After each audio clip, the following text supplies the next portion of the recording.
I'm going to start off by asking us some questions that I want us to reflect on and stay with it while I do my session. Have we ever had to learn in the same classroom with somebody living with disability? Have we ever had that one classmate that always repeated every class? Have we always had that classmate that when it is time for us to get our results, we already know the person that will carry the class, and we know the person that will have all the awards? If you have all those answers, please keep it with you. I want to share a story of two different people. The first is about Aina. Aina finished her secondary school and her parents wanted her to write JAMB, but they really wanted her to focus. And they said the best way they can get her to focus for her JAMB exam was to go write JAMB in a rural community in Nigeria. Aina traveled, she wrote her JAMB, and on her way back to Lagos, she had an accident and her legs got amputated. I have another story of James. James was that student in his class that he passed every other subject aside maths, and nobody understood why.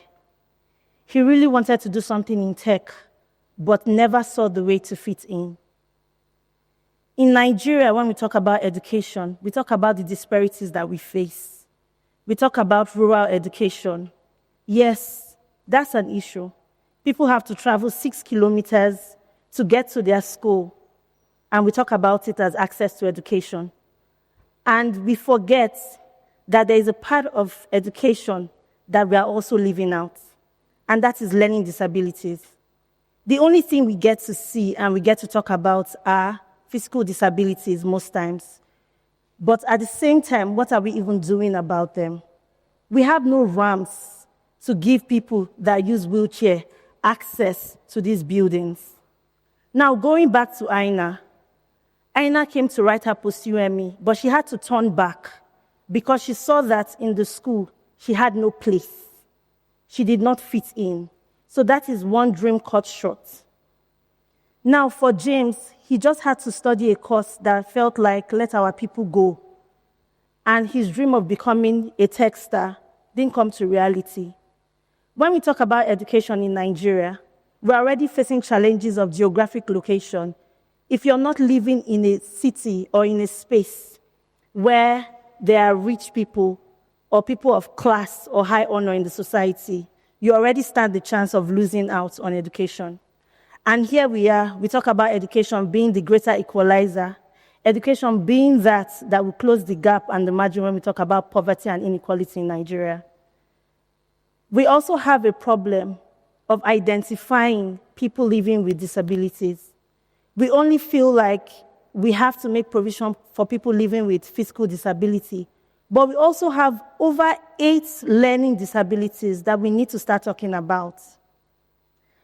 Having said all of this, as an organization, Impact Admission, we recruit Nigerian students to different countries across the world, putting into consideration all these issues: your finances, your learning style, and also what you intend to do after you graduate from this institution.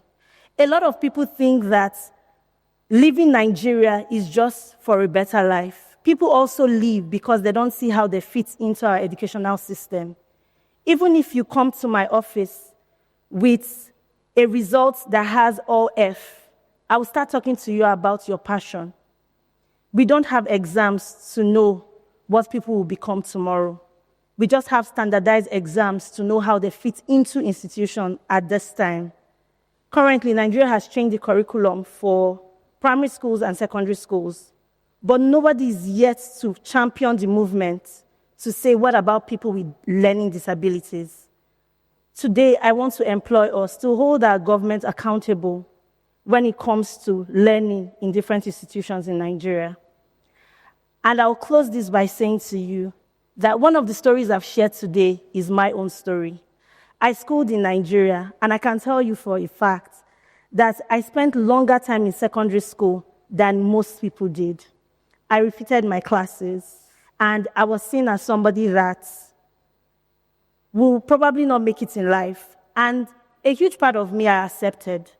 But then I got into University of Benin, and I joined ISEC, and my story changed.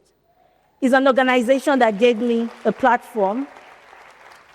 So ISEC gave me a platform outside of learning in the four walls of the classroom. I headed the organization. I was the president of ISEC Benin, and I was the one that everybody looked up to. I did a lot of business development. I moved to the US, and I can tell you for a fact that my grades in the US even shocked me. It was a situation of me looking back at my results and saying, "Nah, me be this."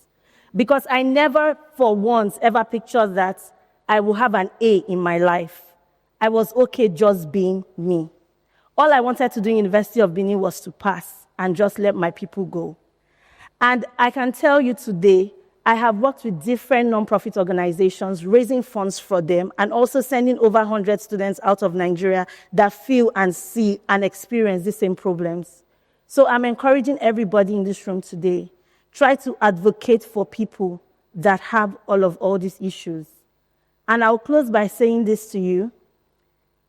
Education is a great equalizer, but if we don't advocate for the people around us that are struggling, we have also cheated them, and we are creating great disparities in our communities. Thank you.